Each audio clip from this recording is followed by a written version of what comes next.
وديائها وقتل الأرواح وجدائها وعلى آله وصحبه وسلم. اللهم اجعل سريرتي خيرا من النية wajal alaniyati salihah amma ba'du. Al-Mukarram wal-Muhtaram yang sama-sama kita muliakan dan kita hormati selalu, para alim, para ulama, para asatidah, penyambung lisan sekaligus penerus perjuangan Nabi kita Muhammad sallallahu alaihi wa alihi wasallam. Kita doakan selalu mudah-mudahan para ustadz, para kiai, para ulama, para habaib kita diberikan panjang umur oleh Allah dalam keadaan sehat wal afiyah. Allah Subhanahu wa taala berikan kemudahan kepada beliau baik itu urusan dunia maupun urusan akhiratnya. Allah Subhanahu wa taala jauhkan beliau-beliau semuanya daripada fitnah yang terjadi di akhir zaman ini insyaallah. Amin. Amin ya rabbal alamin. Dan juga tidak mengurangi rasa hormat kami kepada segenap para sepuh, para tokoh masyarakat, para ustadz, para ajengan, para kiai, wabil khusus kepada Sohibul Bait Bapak Haji Adi dan keluarga, dan juga segenap para pemuda dan pemudi, para hadirin wal hadirat yang dimuliakan oleh Allah Subhanahu wa taala. Alhamdulillah, pada malam hari ini kita masih bisa berkumpul di tempat ini untuk sama-sama bersilaturahmi sekaligus belajar ilmu agama. Belajar ilmu agama ini tidak mengenal usia. Belajar ilmu agama ini tidak mengenal waktu. Sehingga Nabi kita Muhammad sallallahu alaihi wasallam beliau menjelaskan kepada kita, utlubul ilma minal mahdi ila lahdi. Carilah ilmu dari pertama kali kita dilahirkan sampai kita akan meninggal dunia. Jadi mencari ilmu agama ini tidak mengenal usia, tidak mengenal waktu. Sehingga orang bagaimana dia pun dengan kesibukannya tetap mereka wajib belajar ilmu agama.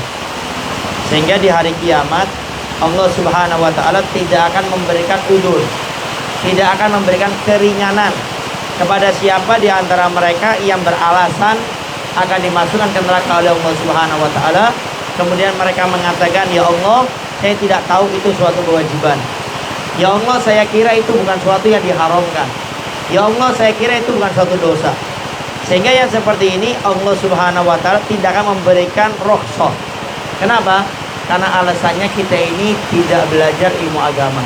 Maka penting bagi kita untuk selalu belajar ilmu agama. Sekali lagi, belajar ilmu agama itu tidak mengenal yang namanya waktu. Belajar ilmu agama itu tidak mengenal dengan yang namanya keadaan, sehingga kita wajib untuk belajar ilmu agama. Bahkan para ulama kita menjelaskan paling banyaknya orang masuk neraka itu adalah orang yang mereka itu tidak belajar ilmu agama. Jadi faktor utamanya bukan maksiat. Faktor utamanya bukan mereka meninggalkan kewajiban atau mereka menentang Allah, bukan. Tapi faktor utamanya karena mereka tidak belajar ilmu agama. Sesuatu yang sudah diharam oleh Allah tetap dia lakukan. Alasannya bukan tentang Allah, tapi karena dia nggak belajar ilmu agama. Kewajiban yang diwajibkan dia tinggalkan, dia tidak lakukan. Bukan menentang Allah, tapi karena dia tidak tahu itu suatu kewajiban. Dan orang seperti ini itu di hari kiamat dia tidak akan diberikan rukhsah, artinya pengampunan tidak ada. Dia akan beralasan, "Ya Allah, saya nggak tahu. Saya kira bukan kewajiban. Ya Allah, saya nggak tahu. Saya kira itu bukan suatu keharaman." Ini Allah tidak akan memaafkan mereka, artinya akan disiksa oleh Allah. Kenapa? Allah akan jawab, "Aku sudah mengutus Nabi kepadamu. Aku sudah memberikan kepadamu pedoman. Sudah aku kirimkan kepadamu utusanku untuk memberikan kabar kepadamu, basyiron kabar gembira, wa nadhiron kabar ancaman. Tapi engkau mengelakkannya." Bahkan dalam salah satu riwayat akan didatangkan Nabi dan Rasulnya yang diutus kepada mereka. Kecuali dalam kitab Safinatun Najah juga di fikih dasar yang biasa kita pelajari, itu dijelaskan yang namanya udzur itu apa sih? Orang kalau berbuat dosa dimaafkan oleh Allah.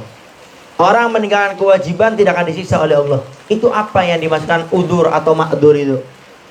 Dalam kitab tersebut kalau tidak salah dikatakan ada dua. Yang pertama, Islam tidak sampai kepada mereka. Sekarang Islam ada di antara kita. Yang kedua, ustadz kiai ulama tidak sampai kepada mereka. Ini ustadz kiai ulama banyak di mana-mana.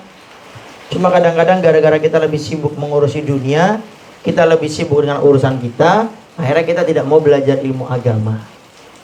Dan mudah-mudahan lewat daripada kajian kita, ngobrol kita pada malam hari ini, menjadi batu loncatan kita untuk makin istiqomah belajar ilmu agama, baik yang lewat langsung majelis taklim atau dengan program-program seperti kita punya program ngopi, ngobrol perkara iman. Mudah-mudahan Allah berikan kita ketenangan, Allah berikan kita kesejukan, Allah berikan kita kesenangan tatkala hadir di acara-acara tersebut, sehingga Allah Subhanahu wa taala muliakan kita di dunia sampai di akhirat, sampai di surga bertemu Nabi Muhammad sallallahu alaihi wasallam. Amin.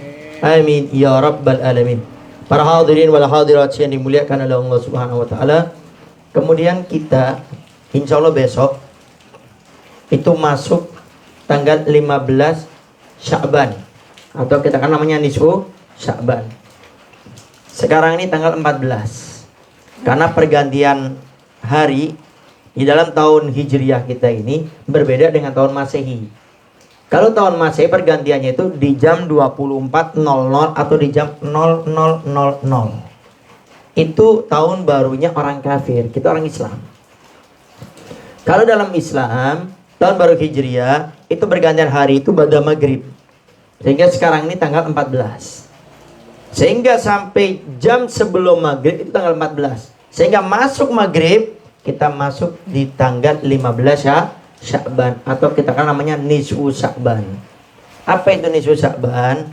Nisfu Sya'ban itu adalah, kata para ulama, itu dimana amal kita semuanya akan diserang oleh Allah secara utuh. Jadi selama kita hidup setahun ini semuanya akan diserahkan oleh Allah semuanya. Sehingga di malam nisfu Sya'ban kita sangat lebih dianjurkan untuk memperbanyak ibadah, sangat lebih. Ibadahnya bebas. Mau memperbanyak zikir silakan, memperbanyak sholawat silakan, membaca Al-Quran silakan. Yang penting namanya ibadah. Sehingga di malam nisfu Sya'ban tersebut itu malam yang istimewa. Imam Syafi'i, kita punya imam madhab, mengatakan ada 5 malam yang kalau kita berdoa di 5 malam tersebut, doa kita akan langsung dikabulkan oleh Allah Subhanahu wa taala. 5 malam yang mustajab. Yang pertama namanya malam Idul Fitri. Nah, kalau malam Idul Fitri jangan cuma nyalakan mercon atau keliling sana keliling sini, atau makan lontong, nyiapin opor malah dimakan sama kita. Itu malam mustajab, banyak doa. Yang kedua malam Idul Adha. Jadi jangan cuma sibuk nyiapin apa itu, pisaunya buat besok nyembelih.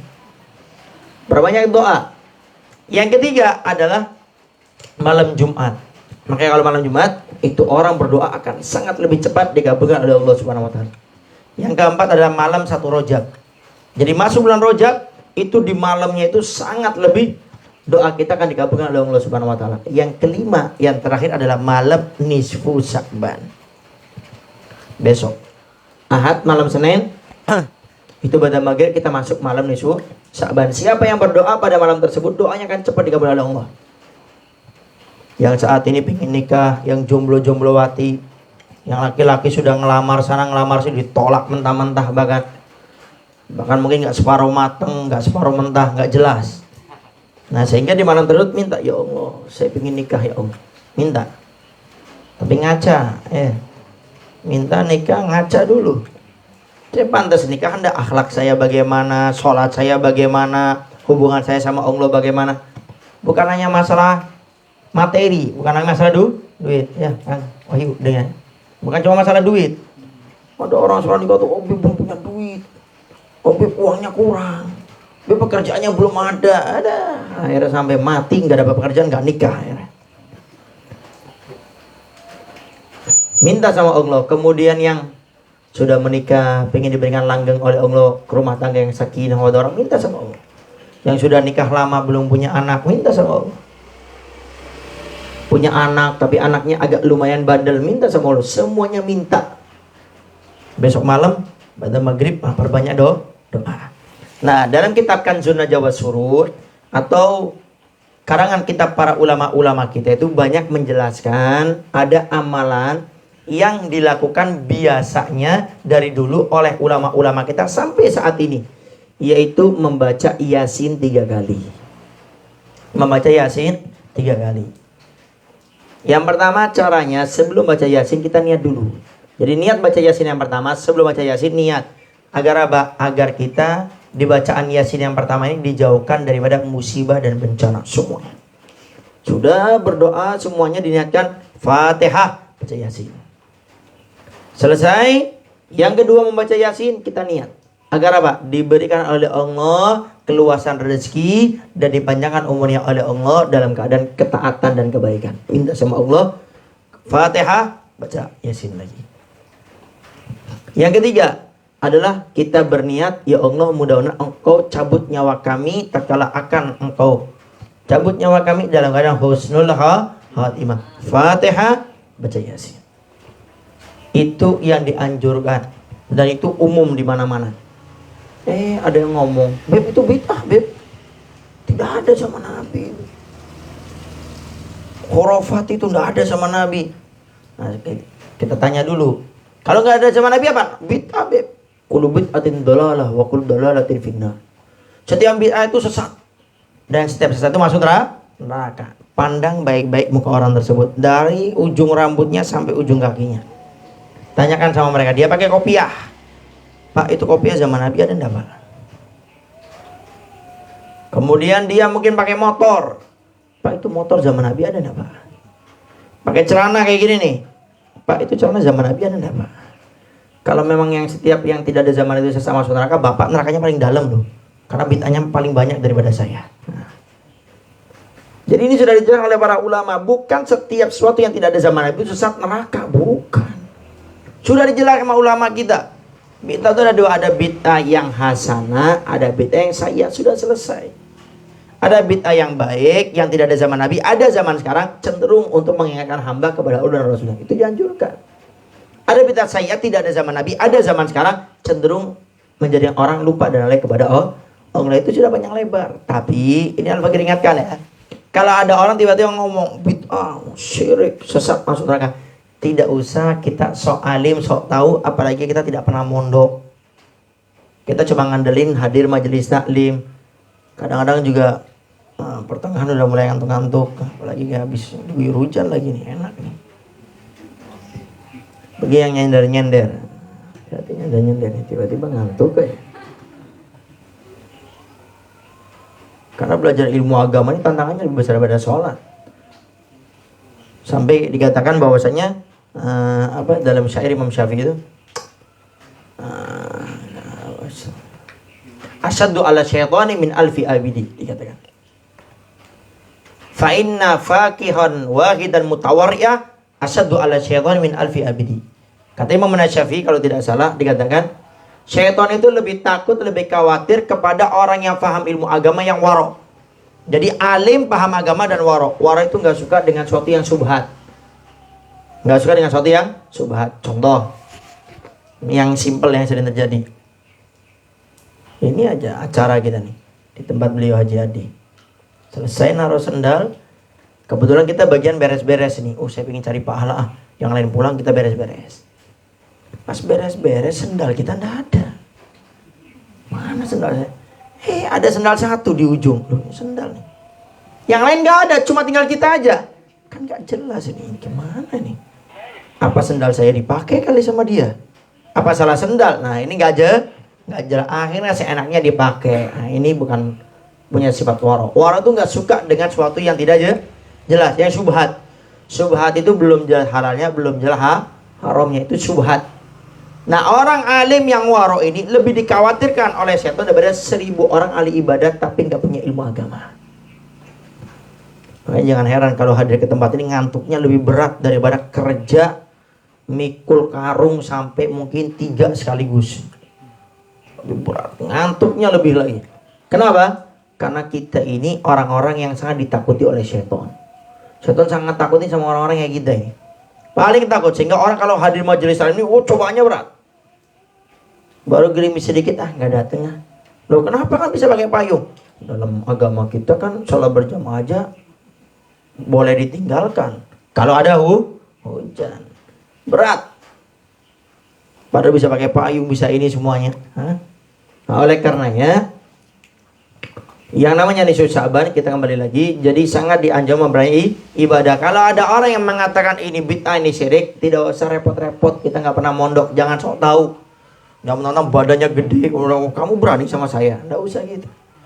Caranya bagaimana? Ini cara jitu, simple, gampang, praktis lagi. Kalau ketemu orang yang selalu bertanya kepada kita, mana dalilnya? Membaca maulid, mana dalilnya? Berapa lagi? Pakai cadar, mana dalilnya? Ayo. Pakai baju warna hijau, warna pink, warna merah, mana dalilnya? Kalau ada orang tanya seperti itu, ini simple. Langsung arahkan ke rumah ustadz, kiai, ulama kita di kampung kita. Beres. Tidak usah kitanya ambil pusing. Gak usah sok alim, sok merayat, tidak usah ambil pusing. Mana dalilnya? Ini kan tidak ada sama Nabi. Langsung, kamu mau tahu dalilnya mana? Iya. Tuh, ayo saya antar ke rumah ustadz, kiai, ulama saya. Beres. Yang menjadi aneh itu kenapa? Kenapa tanya dalil sama kita orang awam? Ini yang heran. Tanya bagaimana cara membuat pupuk, tanya sama ustadz, ini nggak nyambung. Ustadz ngajar dakwah, tiba-tiba disuruh tanya untuk masalah buat pupuk. Sehingga tolong ya, kalau ada ketemu orang kayak gini, jangan kita ambil pusing, langsung arahkan ke rumah ustadz, kiai, ulama kita.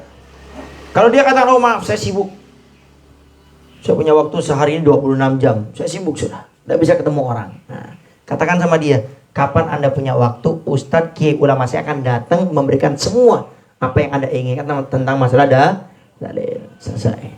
Ya, ini masalah nisfu Sya'ban. Jadi tolong ntar besok diperbanyak, kita memperbanyak doa. Kalau bisa baca tadi Yasin 3 kali dengan niat yang seperti tadi. Para hadirin wa hadirat yang dimuliakan oleh Allah Subhanahu wa taala. Kemudian ntar kita di akhir ada tanya jawab ya. Silakan yang mau bertanya, baik yang laki ataupun yang perempuan.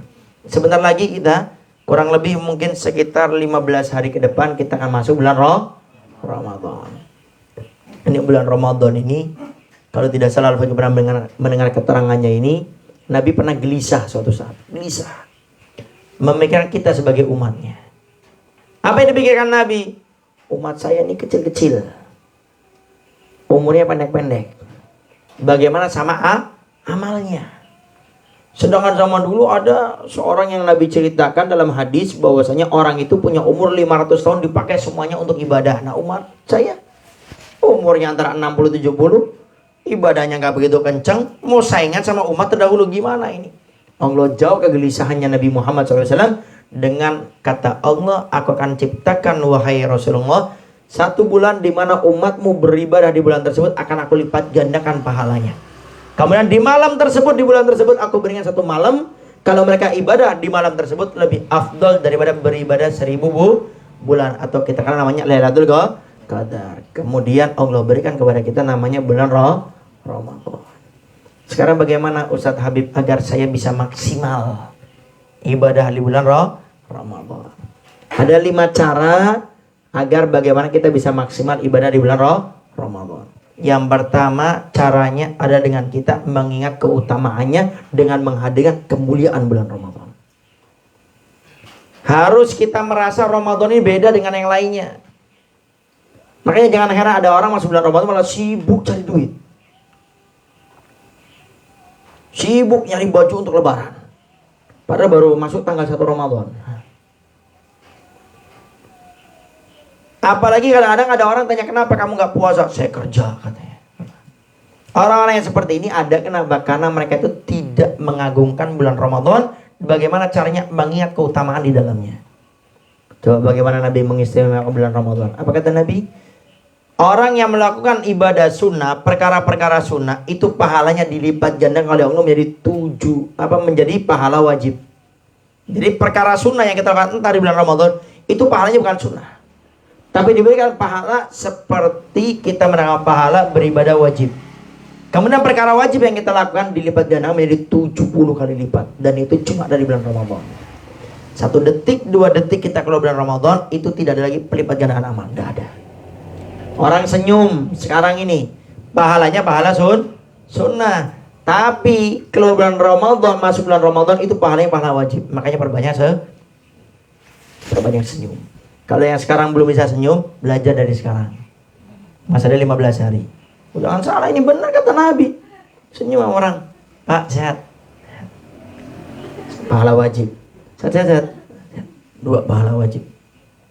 Ada orang senyum tuh susah banget. Senyum tuh kalau sudah mau gajian, kalau dikasih duit, masa mau dikasih duit terus baru senyum. Nah, belajar sekarang yang merasa berat senyumnya, belajar.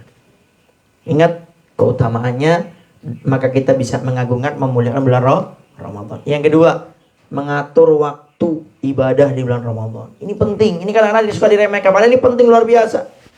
Ada orang masuk bulan Ramadan 1 kali khataman aja tidak bisa. 1 kali khataman tidak bisa. Padahal kita diberi waktu 29 atau umumnya 30 hari di bulan Ramadan. Maka dari sekarang diatur, saya ini bulan Ramadan itu mau menghatamkan berapa. Saya ingin sekali hataman. Nah, tinggal lihat. Umumnya Al-Quran di kita di Indonesia itu 1 juz itu berapa? Kalau tidak salah sekitar 17 atau 18. Kita hitung 20 lembar lah. Sehari saya baca 20 lembar, berat kayaknya Beb. Dibagi. Kita punya sholat 5 waktu. Kita sholat setiap saatnya. Tinggal dibagi. Subuh 4, duhur 4, asar 4, maghrib 4, isya 4. 20 selesai. 1 juz. Sehingga 30 selesai 30 juz. Habib saya pengen lah. Jangan cuma 1, masa 1 terus. Pengen 2 kali. Ya tinggal tambahkan. Habis sahur baca dulu berapa lembar. Setelah sholat subuh baca yang tadi. Kemudian dilebihkan 1 lembar. Kemudian tidur istirahat. Kemudian waktu duha jam 9 jam 10 bangun mandi seger baca Quran. Kemudian sambil nunggu sholat duhur, sholat qobliyah selesai belum qomat baca Quran. Sehingga tinggal saat ini diatur. Kita mau khatam berapa kali. Jadi tinggal diatur pada saat ini. Ini penting. Kemudian yang ketiga yang tidak kalah pentingnya adalah mengatur pola kesehatan. Ada orang tadi tuh yang nomor 2 semangat baca Qurannya. Sehari baca 10 juz, besoknya langsung tumbang. Langsung ya, akhirnya nggak baca Quran sama sekali. Alasannya sakit. Makanya kesehatan ini penting. Bukan cuma masalah madu, kurma, atau vitamin, bukan. Di antaranya yang penting, karena ini berkaitan bulan Ramadan, pasti akan kita lewati. Apa itu? Sahur. Ada sebagian orang tuh nggak mau sahur. Kenapa? Lebih milih tidur. Waduh, Beb. Sahur paling cuma makan apa, minum apa. Tidur lebih enak, Beb. Ada sebagian orang kayak gitu. Pada kata Nabi, tasaharu fa inna fis sahar barokah. Nabi yang menyampaikan, bersahurlah kalian dalam sahur ada keberkahan. Berkah itu apa? Yang menjadikan kita kuat. Semangat ibadah itu berkah. Kata para ulama, berkah itu ziyadatul khair. Bertambahnya kebaikan. Semangat puasanya. Sehingga usahakan untuk sahur. Kapan waktu sahur? Waktu sahur itu pokoknya setelah kita itu isya, ya. Setelah kita isya itu makan sampai batas waktunya itu sebelum subuh. Sehingga kalau belum subuh kita boleh makan. Beb, kalau sudah imsak bagaimana? Tahu imsak? Yang kalau biasanya di kamu tuh ada bunyi ngung ya. Di sini apa? Ngung ya sama ya? Sama ya? Maka kalau imsak itu boleh. Imsak itu artinya menahan. Siap-siap nih, remnya dipegang. Kenapa?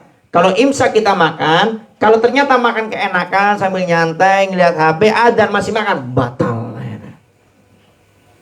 Makanya kalau ditanya, boleh enggak waktu imsak makan? Silakan, cuma jangan terlalu lama. Apa bahasa kuning itu? Ulah lilataing. Jangan terlalu lama. Karena apa? Imsak kita harus perhatikan. Imsak ini biasanya berapa? 10 menit ya? 10 menit, 5 menit aja. Makan, minum, selesai, niat. Ya, jadi imsak tetap kita boleh makan, cuma jangan lama-lama. Itu masalah mengatur kesehatan dari sahur. Yang kedua, jangan balas dendam waktu buka puasa. Ini penting kesehatan juga. Jadi waktu takjil, awas, jangan dijejer. Campur, es cendol, es doger, semua dijejer. Takjilnya udah banyak, plus kacang hijau sama kolaknya. Setelah selesai itu habis semuanya, nggak mau kalah, langsung dibabat, langsung futur, langsung buka puasa makan berat. Akhirnya habis sholat maghrib, waduh berat nih. Perutnya berat, nambah berapa kilo, kemudian matanya berat, akhirnya gelelengan. Mau isya ini, bentar gelelengan, bangun-bangun 3:30. Akhirnya cuma sholat isya, mau tarawih 20 rakaat kayak berat banget, matanya udah berat, lanjut lagi tidur, akhirnya nggak sahur. Akhirnya besoknya nggak puasa. Kenapa? Tadi malam nggak sahur. Ini penting ya. Jadi paling enak, paling ideal itu kalau pas buka puasa takjil aja dulu. Kurma atau mungkin pas kebetulan ada si kolak atau si kacang hijau. Makan selesai. Kemudian setelah itu kita sholat isya, tarawih. Pasti lebih enteng daripada kita makan.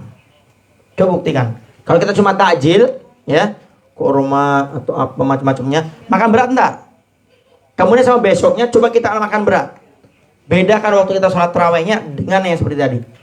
Maka yang ideal itu takjil saja, sholat maghrib selesai. Kemudian kalau mau makan ya makan silakan, cuma yang enak entar. Habis sholat isya dan tarawih itu lebih enak. Makannya pun saya yakin lebih nikmat. Ya, nah itu tentang masalah apa namanya buka puasa. Kemudian yang ketiga ya tidak kalah penting madu, korma, kita perbanyak vitamin silakan. Ya, itu yang ketiga mengatur daripada kesehatan kita. Yang keempat yang paling penting ini. Apa itu? Kata para ulama, memaksimalkan ibadah di bulan Ramadan itu bagaimana kita menghadirkan ini mungkin Ramadan saya yang terakhir. Hadirkan dalam diri kita.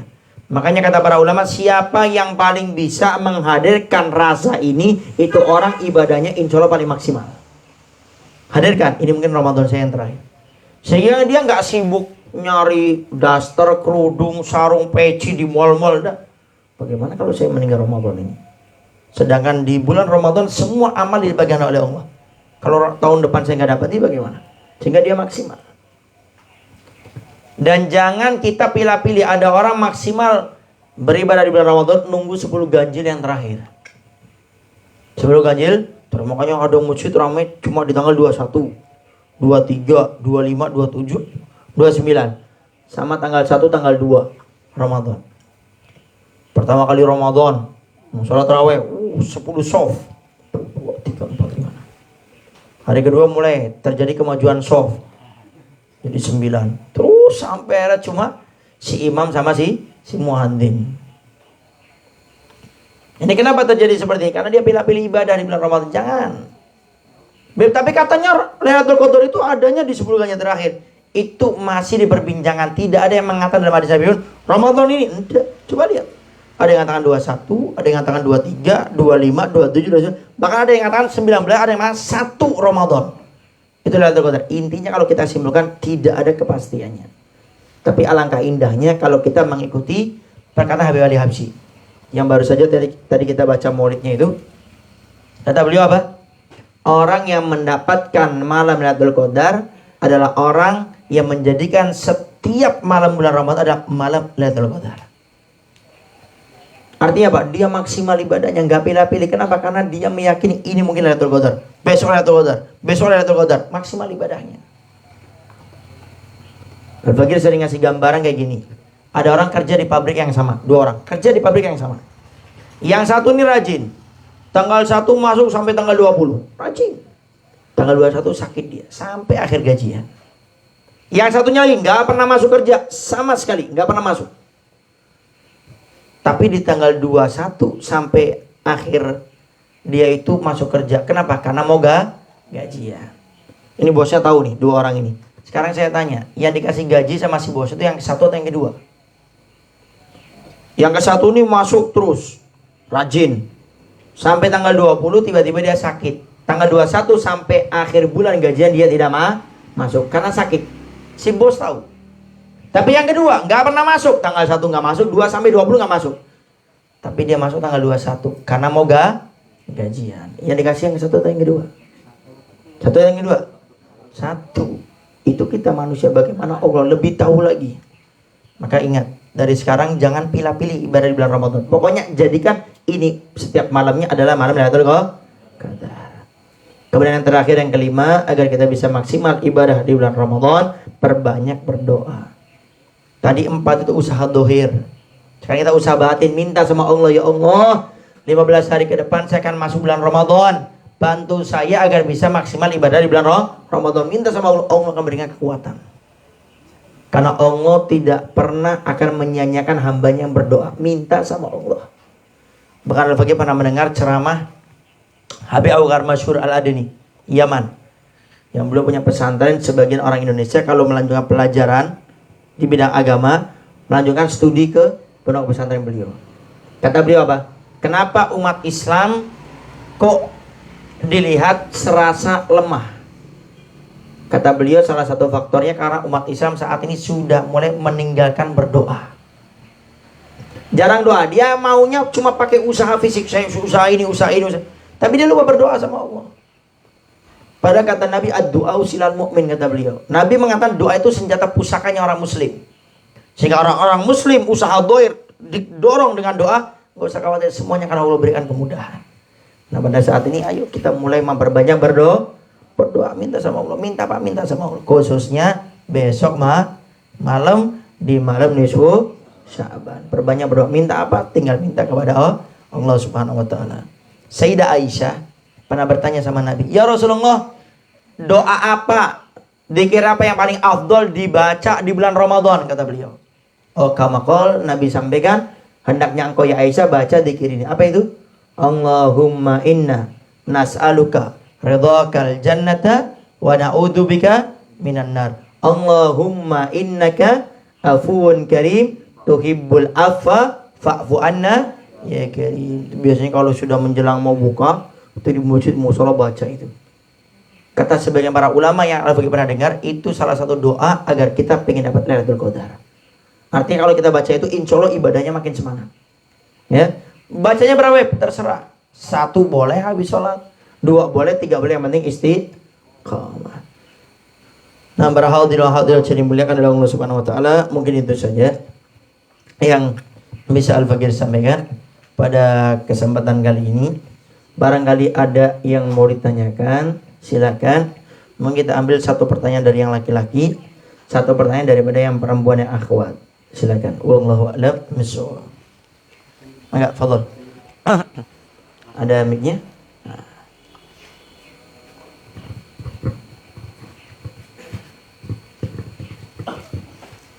Langsung aja ya. Pertanyaan saya tadi menyangkut masalah malam nisfu Sya'ban ya. Memang tradisi di kita khususnya di Malabar, alhamdulillah setiap maghrib ada gitu. Cuma yang jadi pertanyaan, seandainya ada orang tuh pulang kerja mampu melaksanakan ibadah yang tadi bacain 3 kali itu habis isya atau mungkin malamnya gitu. Apakah sama dengan yang waktu maghrib tadi? Itu aja.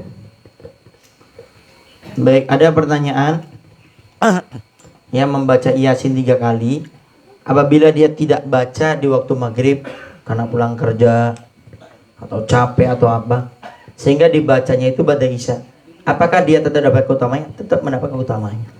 Cuma tentu yang paling afdal adalah pada maghrib. Kenapa? Karena dibacanya itu adalah di malam nisfu Sya'ban tanggal 15. Pada isya masih kan tanggal 15, sehingga tidak apa-apa.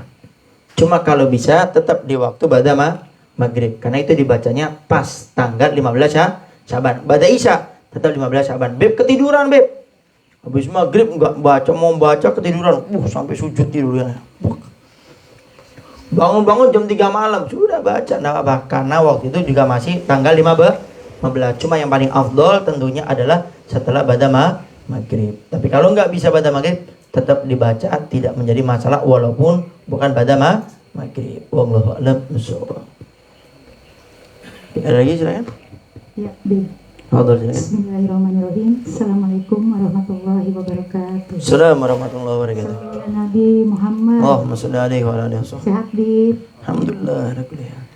Gini, Bib, sebagai akhwat kan ada kalanya ada halangan atau haid ya. Kebetulan kan kalau malam-malam seperti nisfu Sya'ban, Lailatul Qadar atau malam-malam mustajab itu adalah malam yang kita tunggu-tunggu gitu. Pas malam itu, momen itu pas lagi halangan.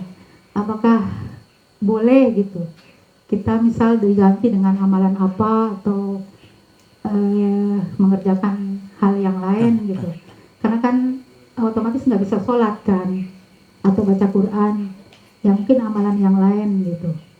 Terus kedua, kalau lagi halangan baca ratib boleh nggak? Nggak pegang Quran di HP atau di aplikasi gitu. Itu aja, Habib. Assalamualaikum warahmatullahi wabarakatuh. Assalamualaikum warahmatullahi wabarakatuh. Yang namanya ibadah, ini pertanyaannya, boleh enggak sih amalan apa yang bisa dilakukan seorang perempuan agar dia tetap bisa mendapatkan keutamaan malam nisfu Sya'ban. Yang namanya ibadah Allah tidak hanya bentuk sebagai yang namanya baca Quran saja. Intinya di malam tersebut kita dianjurkan memperbanyak ibadah. Sehingga baca zikir boleh, sholawat boleh, kan banyak. Kemudian kita juga bertafakur, memperbanyak bertobat, menyesalkan dosa, itu ibadah. Sehingga intinya bagaimana kita ini berusaha mengagungkan malam Sya'ban atau tanggal 15 Sya'ban dengan ibadah. Berhalangan bagaimana Habib? Baca zikir, baca istighfar, baca sholawat. Maka itu juga termasuk orang yang mendapatkan keutamaan daripada malam nisfu Sya'ban dan memperbanyak berdoa. Kemudian bagaimana kalau seandainya seorang perempuan yang berhalangan yang lagi haid kemudian membaca zikir ataupun rotib, maka itu diperbolehkan. Tidak menjadi masalah. Habib, tapi kan di rotib itu kan ada potongan ayat Al-Quran. Bahkan sebagian besar, mau itu rotibul haddad, rotibul attos, rotibul idrus, maka itu sebagian besar itu potongan ayat-ayat Al-Quran. Sedang kami perempuan yang haid, kan tidak boleh baca Al-Quran. Maka di sini para ulama itu sudah mengatakan, memang dasarnya perempuan yang lagi berhalangan di antara yang diharamkan untuk dilakukan adalah membaca Al-Quran. Lalu di sini bagaimana? Rotib kan ada potong ayat Al-Quran. Di sini para ulama mengecualikan 3 perkara. Jadi 3 perkara ini perempuan tetap boleh baca Al-Quran. Yang pertama adalah untuk mereka yang belajar dan mengajar, boleh.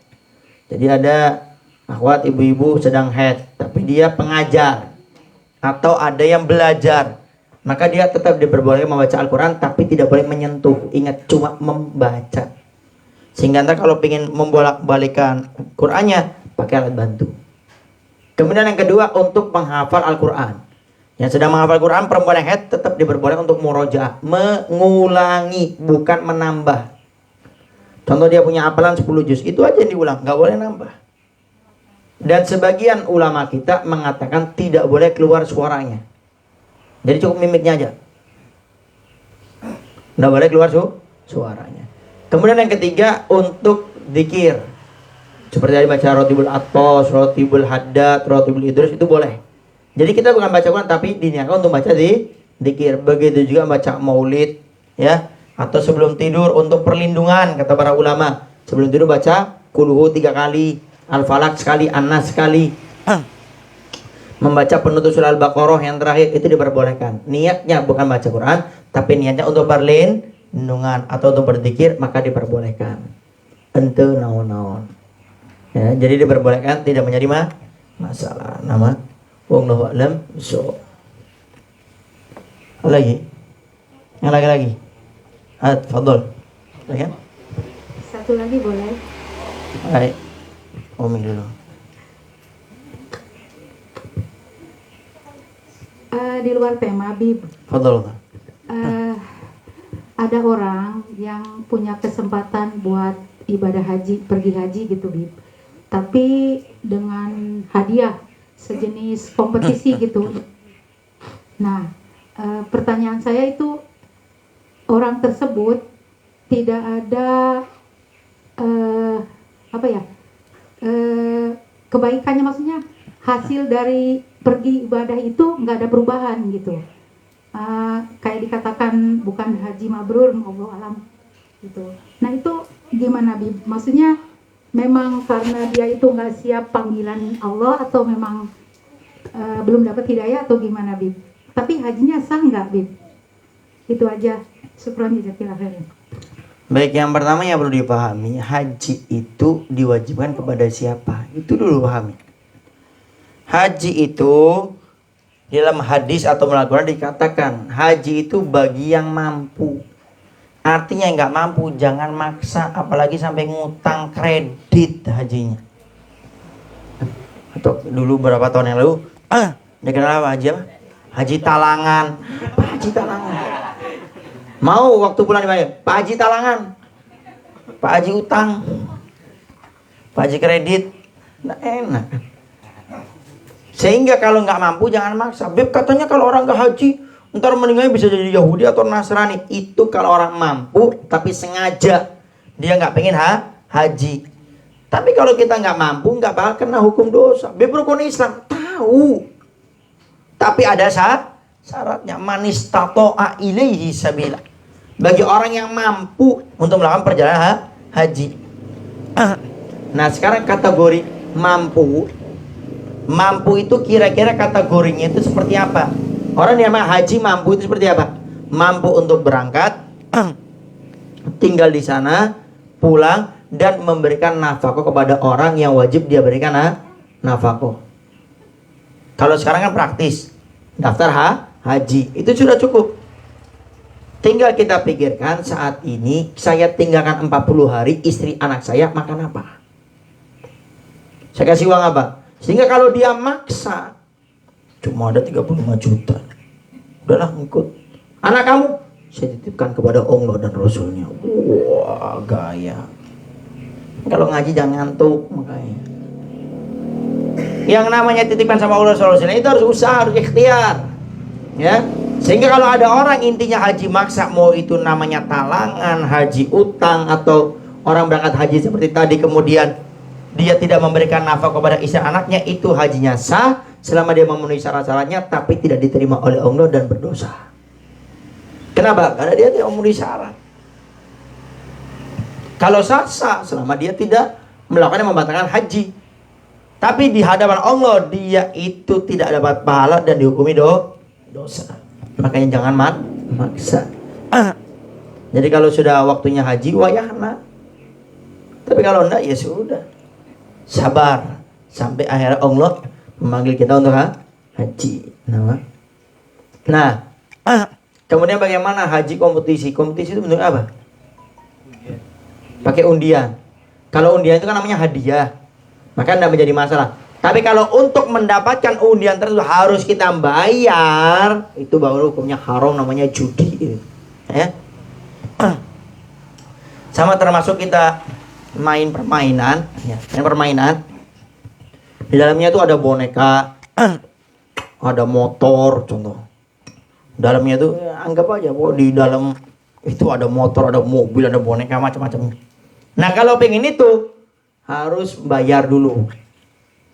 Sehingga setelah bayar, baik itu bentuk koin atau bentuk kartu atau bentuk gesek apa terserah, tapi harus bayar. Sehingga kemudian dia memasukkan, dia ambil-ambil, dapat ataupun tidak, itu namanya judi. Jadi itu mempertaruhkan ya seperti itu. Itu tidak boleh hukumnya. Ya. Makanya kalau ada permainan yang kita mau dapatkan sesuatu, harus kita itu membeli dulu, berbentuk koin terjadinya atau kartu, itu tidak diperbolehkan, namanya judi. Termasuk yang ikut lomba-lomba.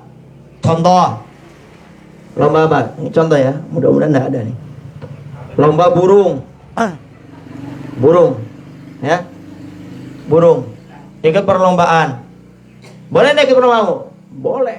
Tapi ternyata ada syaratnya. Apa saya? Harus membayar. Uangnya buat apa? Entar uangnya dikumpulkan dijadikan hadiah untuk juara 1, juara 2, juara 3. Nah yang gak juara bagaimana? Ya sudah wayahna.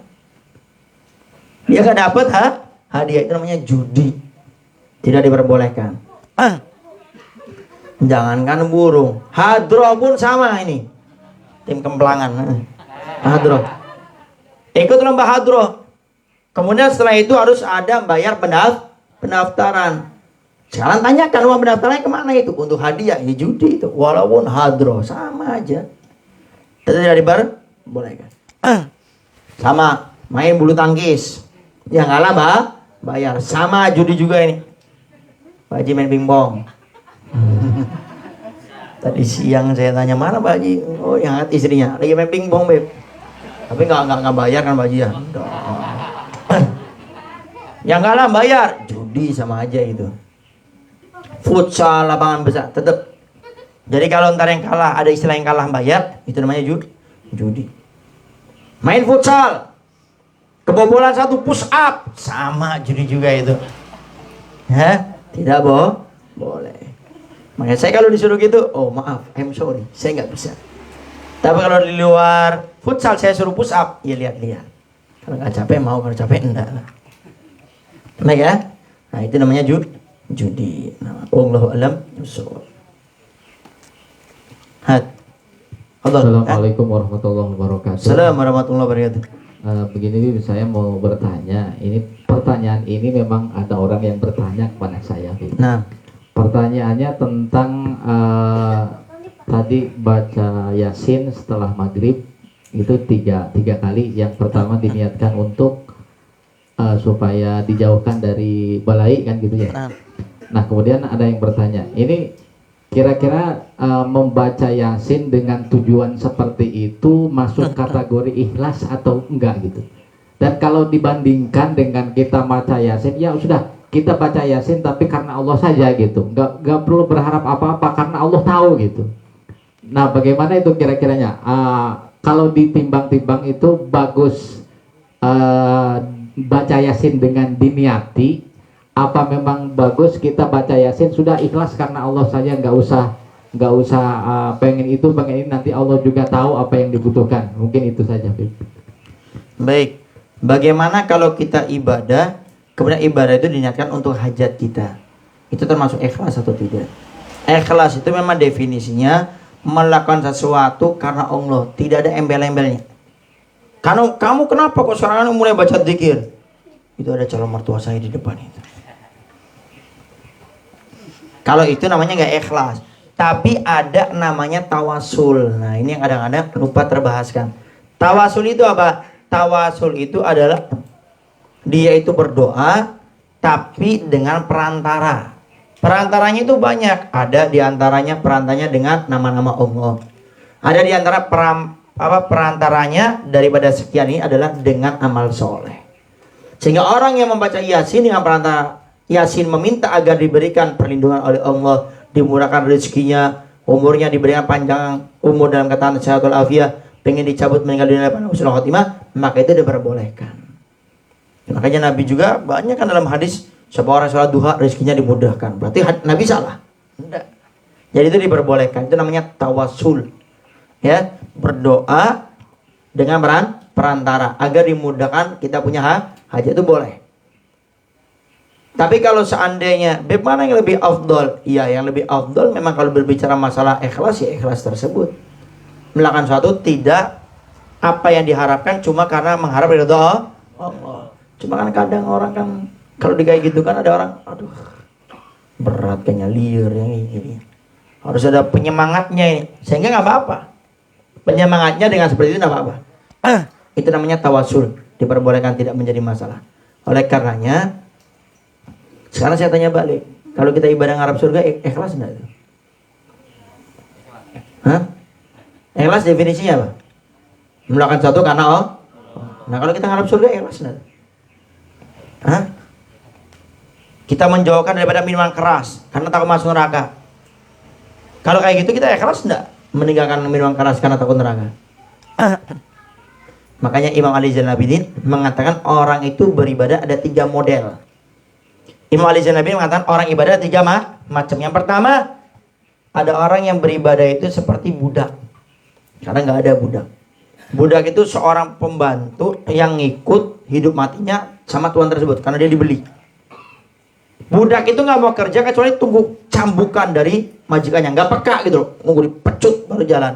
Ini orang yang ibadah karena takut neraka. Yang kedua, macam orang yang beribadah itu seperti pedagang, nggak mau rugi. Punya umur cuma 60-70 tahun pengen masuk surga. Kalau ditimbang-timbang jujur antara ibadah sama dosa, banyak dosa. Kenapa ngarep surga? Pedagang pengen beli barang semurah-murahnya, jual semahal-mahalnya. Ibadah cuma sedikit, ngarep surga. Nah makanya seperti ini diperbolehkan. Siapa itu orang yang beribadah ngarep surga? Boleh. Ini tingkatan keimanan, tidak masalah kata para ulama. Yang ketiga, ada orang beribadah karena berterima kasih sama Allah. Kenapa kamu sholat? Saya berterima kasih Allah beri saya mata. Kenapa kamu sodako? Saya berterima kasih Allah berikan saya harta. Siapa itu? Orang yang dinamakan al-aribillah. Orang yang begitu kenal dengan Allah. Sehingga itu diperbolehkan, tidak menjadi masalah. Itu tingkatan keimanan seorang, atau dikenal juga namanya tawasul. Yang tadi ya berdoa dengan perantara. Ente naon-naon. Wallahu a'lam bishawab. Fadhal. Hah?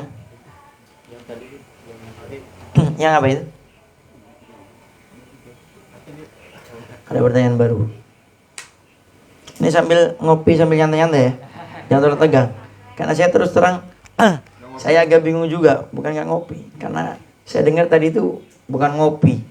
Jadi acara, setelah saya acara yang teman-teman ngopi merapat kita ngobrolkan. Makanya saya pas lihat, aduh, ini kayak acara ngopi ini mah. Salah kostum saya ini. Ala kulihat. Jadi minta maaf ya, saya acara ngopi itu nggak pernah pakai gini. Ini baju ceramah ini istilahnya. Ya. Jadi yang ini nyantai aja ya. Jangan dikira Habibnya pakai imamah. Lagi tadi teman-teman juga ini, Bib, saya pakai jaket. Semua pakai apa? Nggak pakai jaket, nggak pakai baju, enggak kan? Fadhol, silakan. Sedikit saya pernah dengar suatu hadis kalau tidak salah al-kamakol man ro'ani dahulal jannah au man ro'ani dahulal jannah. Yang jadi pertanyaan mungkin juga penyemangat buat kita gitu ya, selaku pencari ilmu gitu ya. Apa makna yang sebenarnya dari tersebut? Apakah kita yang duduk di sini sekarang kebetulan melihat Habibana gitu kan, termasuk satu Duriyah baginda Rasul, apakah masuk dalam kategori hadis tersebut? Terima kasih. Baik, ada keterangan dikatakan barang siapa yang melihatku atau melihat orang yang melihatku atau melihat orang yang pernah melihat orang yang melihatku, maka dia akan dimasukkan ke surga. Ini kalau nggak salah perkalaan Habib Umar Muhdar atau siapa. Yang jelas kalau tidak salah bukan dari Nabi, tapi dari ulama kita, dari kalangan wali Allah. Yang dimaksudkan itu apa? Di sana adalah melihat orang soleh. Melihat orang soleh itu menjadikan penyemangat bagi kita, menjadikan kita ini ingin taubat. Melihat apa yang dilakukan oleh orang-orang yang dekat dengan Allah menjadikan kita ini selalu pengen beribadah, sehingga seakan-akan digambar melihat mereka itu bisa menyebabkan kita masuk surga. Artinya apa? Jadi baik. Makanya kalau kita buka kitab namanya Adab Sulukil Murid, karya Habib Abdul Haddad, beliau katakan ada bab namanya ba'is. Ba'is, ba ain sa, ba'is. Ba'is itu apa? Dorongan berbuat kebaikan. Jadi kalau kita sudah berniat, belum melakukan nih baru niat. Saya niat pengen sodako. Nah setelah itu ada dorongan yang menyemangati kita pengen sodako berbentuk. Itu namanya ba'is. Makanya dalam kitab Adab Sulukil Murid itu penjelasan ba'is itu setelah niat, penjelasan selanjutnya kalau tidak namanya ba'is. Itu dorongan berbuat kebaikan. Ada orang niat tapi nggak melakukan. Tapi kalau dia niatnya kuat, tentu dapat pahala. Tapi ada orang setelah berniat dia didorong kuat. Awas tuh, ada orang meninggal dunia. Kamu kalau mati bagaimana? Taubat kamu. Ya Allah, saya niat ingin bertobat kepada Allah Subhanahu. Ada dorongan yang kuat. Nah, ini namanya ba'is. Nah, di antara orang dapat ba'is itu dalam kitab tersebut Habib Haddad mengatakan adalah dengan kita melihat orang-orang soleh. Dengan kita melihat orang-orang yang dekat dengan Allah yang dicintai oleh Allah akan melakukan ba'is. Kalau sahabat ba'is bagaimana? Ya keinginan taubat ada, kemudian juga dorongan untuk berbuat kebaikan ada, pengen istiqomah dalam kebaikannya ada, sehingga dikategorikan seakan-akan dengan melihat beliau ini akan menjadikan sebab kita masuk surga karena terinspirasi melihat beliau. Jangankan kita melihat apa yang beliau ucapkan, melihat duduknya beliau, geraknya beliau, itu bisa menyemangati kita. Kayak contoh, kita melihat ada orang yang hidupnya itu dipakai untuk ngajar aja. Pagi kegiatan, siang kegiatan ngajar, sore kegiatan, malam kegiatan. Ya Allah, ini orang kapan istirahatnya? Ya Allah, ini kapan orang ini kumpul sama keluarganya? Sehingga melihat itu kita termotivasi. Sehingga akhirnya kita termotivasi untuk menjadi orang yang lebih baik. Nah, wallahu a'lam bishawab. Tapi jangan jadikan tolak ukur. Kalau gitu saya nggak usah sholat. Ngelihat nih ada Habib siapa nih, saya lihat ini. Hei duhur, nggak usah, saya lihat Habib aja. Kita masuk surga kok. Kalau sholat belum tentu masuk surga. Itu namanya ngajinya ngantuk. Makanya kalau ngaji jangan sambil ngantuk. Makanya ngopi. Nah, Allahu a'lam. Fadhal yang lain. Sambil nyantai ya, sambil cemil-cemil. Mangga ada yang ibu-ibu, emak-emak atau yang akhwat mau nanya? Hah? Mangga itu kesian kacangnya enggak dimakan. Waalaikumsalam. Selamat sore ala Sayyidina Muhammad. Allahumma shalli alaihi wa ala alihi. Ini mau nanya masalah puasa, Bib.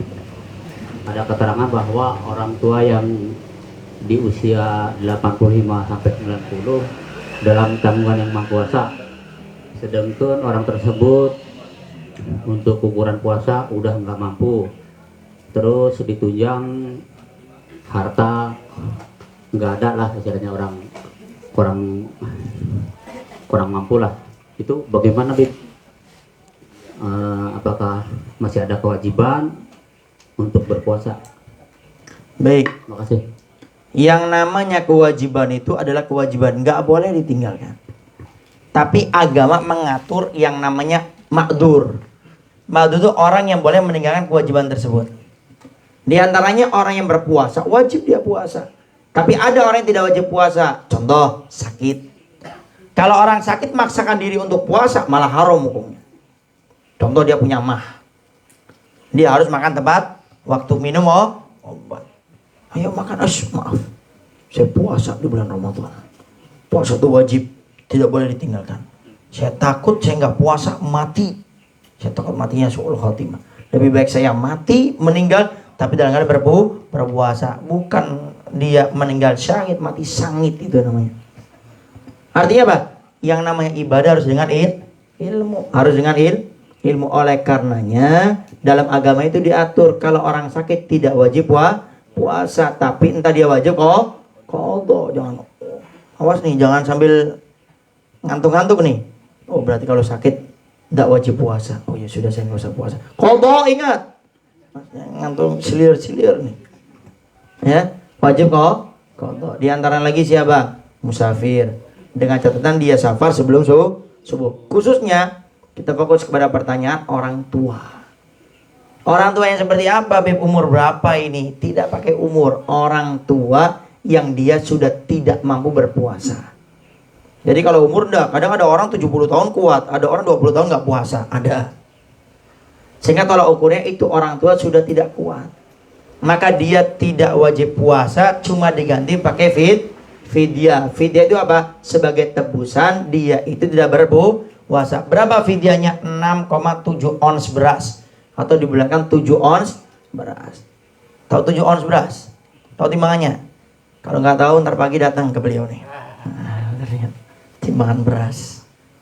Dibulatkan saya 7 ons beras. Diberikan kepada fakir miskin. Berikan itu. Setiap satu hari. Setiap satu puasa 6,7 ons. Kalau sampai dia memang nggak mampu, ya full 30, ya 30 diberikan kepada fakir miskin. Beb melarat, tak punya duit, ngutang, nah. Kalau memang dia sudah tidak punya uang, ya dia tidak ada tanggungan. Cuma entar kalau ternyata Allah takdirkan dia punya uang, tinggal dia bayar. Tapi kalau sampai meninggal dia nggak punya, maka tidak ada tanggungan. Tapi tetap ingat, bagi yang punya orang tua atau kakek nenek sudah tua, tetap dia diwajibkan kalau masih mampu, maka dia tetap diwajibkan puasa. Niat. Khususnya yang punya orang tua, kakek nenek sudah mulai pikun. Awas nih. Wah, percuma pip lah. Suruh puasa, ntar puasa. Nawaitu shauma ghadin. Adzan subuh, selesai, minum. Loh, kenapa minum nek? Kan puasa. Enggak, saya enggak puasa. Padahal dia puasa, pikun. Kata para ulama, tetap walaupun kita punya orang tua, kakek nenek pikun, tetap dia diwajibkan untuk berpuasa. Tetap niat. Kenapa kok tetap diwajibkan niat? Walaupun dia sudah pikun, walaupun pasti batal. Adzan subuh langsung makan kok. Saking pikunnya ini. Diinginkan dengan dia berniat tersebut kalau dia meninggal dunia dalam keadaan niat puasa. Itu hikmahnya. Kenapa orang pikun tetap diwajibkan kita bimbing untuk niat, agar kalau seandainya beliau meninggal dunia tetap meninggal dalam puasa. Kenapa? Sudah niat. Wallahu a'lam bishawab. Baik. Tetap wajib fidyah dia. Pokoknya yang tidak wajib fidyah itu yang dia memang nggak punya harta sama sekali. Baik. Lagi dalam? Lagi. Fadal silakan. Begini, Beb. Setiap orang kan apalagi orang biasa gitu, pasti mempunyai kebiasaan buruk. Ya. Masing-masing orang, apalagi orang biasa, pasti mempunyai kebiasaan buruk. Nah, kemudian dalam hatinya ada keinginan untuk merubah kebiasaan buruk tersebut. Cuman setelah diupayakan itu memang sulit untuk dirubah, karena memang sudah menjadi kebiasaan buruknya, jadi terus dilakukan gitu. Nah mungkin ada tips atau saran dari Habib supaya cepat merubah watak kebiasaan buruk itu, Bib. Begitu. Baik, ada pertanyaan. Bagaimana cara menghilangkan kebiasaan buruk yang sudah menjadi watak? Yang pertama, evaluasi dulu, lihat. Kenapa saya ini sulit untuk meninggalkannya? Periksa, pasti ada. Ujungnya ketemu ntar. Biasanya ada orang sudah bertobat, berhijrah, ngulangi lagi. Atau punya watak jelek buruk, terus mengulangi lagi. Diingatkan sudah. Tapi tetap dia seperti itu. Cari, pasti ada perkara-perkara yang menyebabkan dia sulit untuk meninggalkannya. Satu, yang pertama paling sering, faktor teman. Ada orang pengen hijrah, dari apa? Dari nyari nomor di kuburan, togel. Kenapa saya masih nyari nomor kuburan, togel? Oh, ternyata masih temenan sama si dia ini. Nah, si dia ini harus kita tinggalkan. Makanya kata Nabi, almar'u ala dini khalili. Seseorang itu agamanya tergantung temannya. Agama bukan cuma watak. Agama tergantung temannya, sehingga jauhi teman-teman yang tidak baik tersebut. Kedua, lingkungan. Jadi saya ini kalau nongkrong di situ lingkungannya nggak benar, jangan datang ke sana. Yang ketiga, belajar ilmu agama sehingga makin terdidik akhlaknya, makin baik. Sudah, kumpulan teman nggak baik ditinggalkan, kumpul sama orang soleh. Lingkungan tidak baik tinggalkan, datang ke lingkungan yang baik. Yang ketiga, belajar ilmu agama. Karena dengan belajar maka kita akan jauh lebih baik. Yang keempat, yang terakhir, berdoa, minta sama Allah. Ya Allah, saya sudah berusaha, kok masih kayak gini ya Allah. Terus minta sama Allah. Kalau bisa, ini dzikir dibacakan. Ini termasuk kalau tidak salah bagi dengar ini, dzikir yang Nabi setiap sholat itu membacanya. Apa itu? Ya muqallibal qulub, tsabbit qalbi ala dinik. Wahai zat yang membolak-balikkan hati manusia, tetapkan hatiku dalam agamamu. Ini dibaca setiap habis salat fardu. Boleh sekali, boleh 3 kali, boleh 5 kali, bebas. Yang penting kita membacanya dengan istiqamah. Wallahu a'lam bishawab. Ini kayaknya Al-Fajr tutup dulu, nanti kita lanjut lagi. Karena ada yang ragu-ragu kayaknya nih. Karena saya masih duduk di atas, masih pakai imamah. Ya, tadi buat acaranya chat dulu. Al-Fajr tutup dulu, nanti kita lanjut lagi sambil majelisnya. Mungkin itu saja yang bisa Al-Fajr sampaikan. Adapun kajian ini, ntar sambil berlanjut ya, sambil musyawarah sama Haji Adi. Rencana Al-Fajr pernah ngomong akan dijadikan rutin, tapi bentuknya kajian ya. Kalau ngopi ntar beda lagi, ya. Kalau ngopi waktunya beda lagi. Ini yang sifatnya ntar umum, ya. Tapi kajiannya nggak lama. Kajiannya sama di Masjid Al-Fajr, Al-Wasilah atau di kajian manapun